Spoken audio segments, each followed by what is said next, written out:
Сәлеметсіздер ме балалар? Әдебиеттік оқу сабағы 4-ші сынып. Сабақтың тақырыбы Қазақстан көлдері. Сабақтың мақсаты сөйлеу барысында мақал-мәтелдерді, өлең жолдарын қолдану. Көл туралы, оның ішінде өзен, теңіз туралы түсінік беру. Сабағымызды бастамас бұрын, жылы лебіз арқылы бір-бірімізге жылы тілектерімізді айтайық. Бәрекелді балалар, жарайсыңдар. Сабағымыз сәтті өтсін. Өткенді қайталау. Мені қоршаған орта тақырыбы Ескен Елубаевтың Дархан жер өлеңі. Өлеңді түсінгендеріңді білу үшін мына сұрақтарға жауап берейік.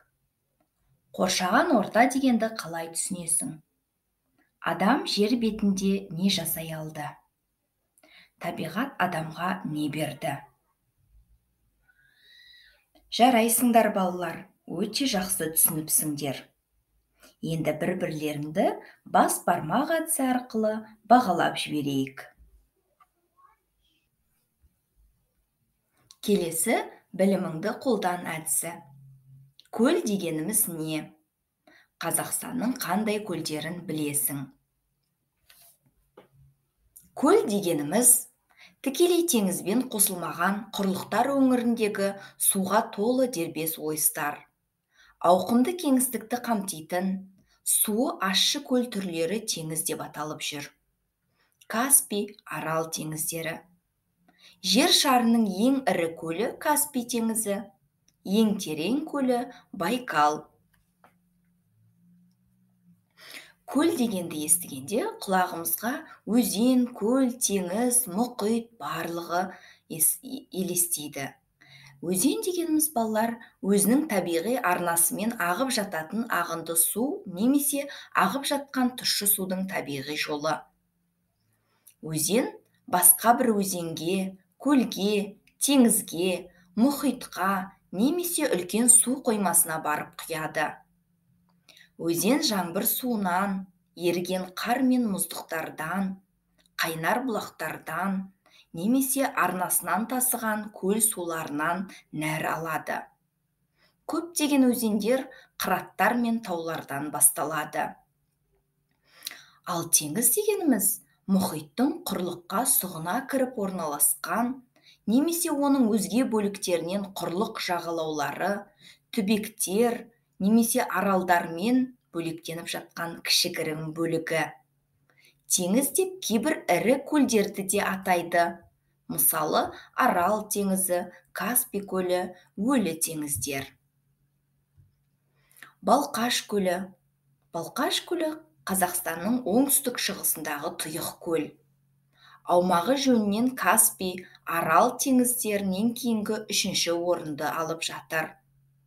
Алматы, Жамбыл, Қарағанды облыстарының шегінде Балқаш Алакөл ойысында теңіз деңгейінен 340 метр биіктікте жатыр.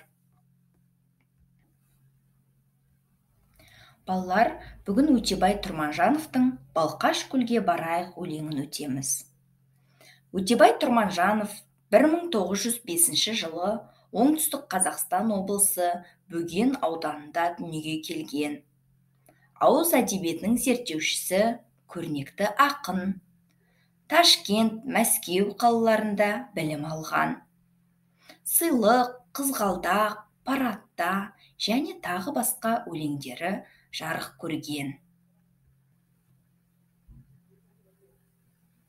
Балқаш көлге барайық өлеңін түсініп оқу.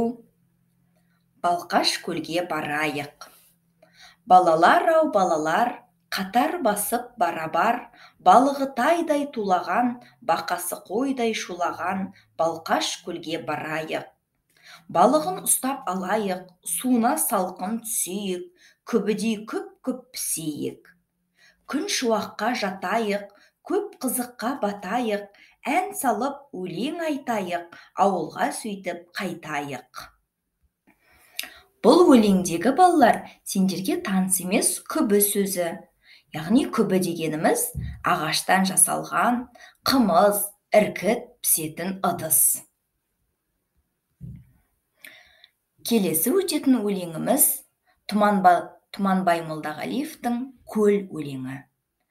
Тұманбай Молдағалиев 1935 жылы 20 наурызда Алматы облысының Еңбекші Қазақ ауданында Жарсу ауылында дүниеге келген.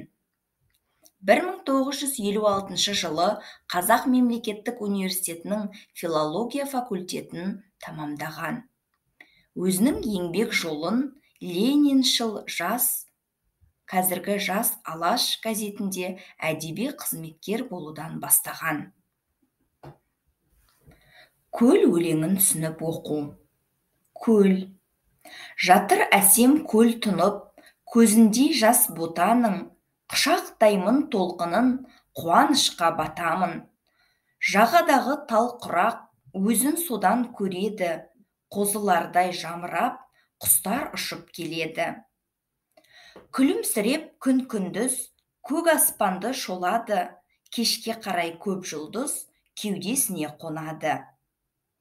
Әлдейлейді майда жел, таң нұрланып атады, тербетіліп айна көл, жерде аунап жатады. Осы өлеңдерде ақындар сипаттау үшін қандай көркемдегіш құралдарды қолданған? Жақсы балалар. Көзіндей, қозылардай, әсем көл, майда жел, айна көл деген эпитет теңеу сөздерін қолданған. Суреттер сөйлейді әдісі. Мына суретке қарап, көлдің жағасын сипаттап жазыңдар.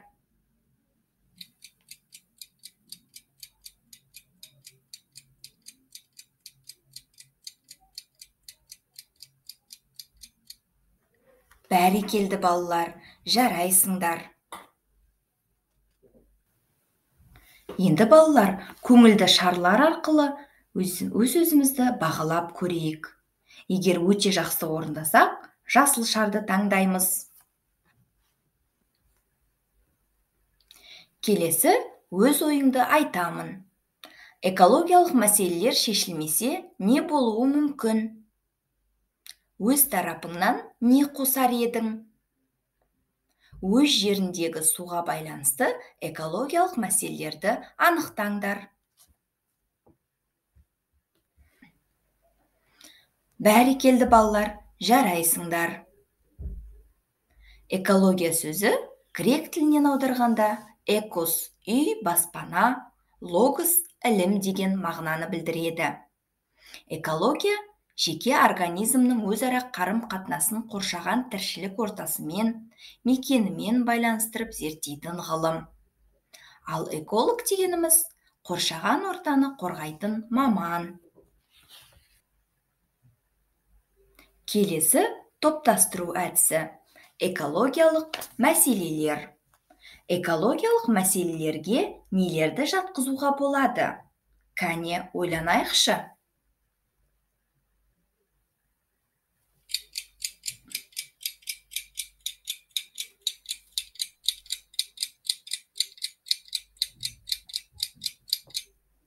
Жарайсыңдар балалар. Енді дұрыс жауабын тексеріп көріңіздер.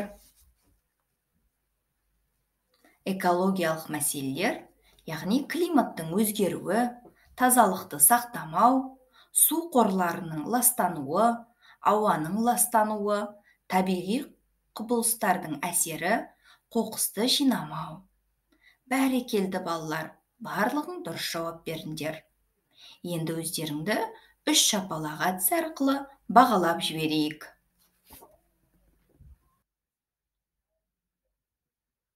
Енді балалар, сабағымызды бекіту үшін Синквейн әдісін қолданайық.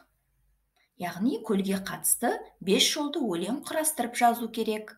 Бірінші, осы тақырыпқа қатысты бір көлдің атын таңдап аламыз. Екінші, көлге қатысты 2 сын есім, көлге қатысты 3 етістік, және көлге қатысты 4 сөзді сөйлем. Тақырыпты сипаттайтын бір синоним немесе зат есімді жазамыз. Бәрекелді балалар, өте жақсы.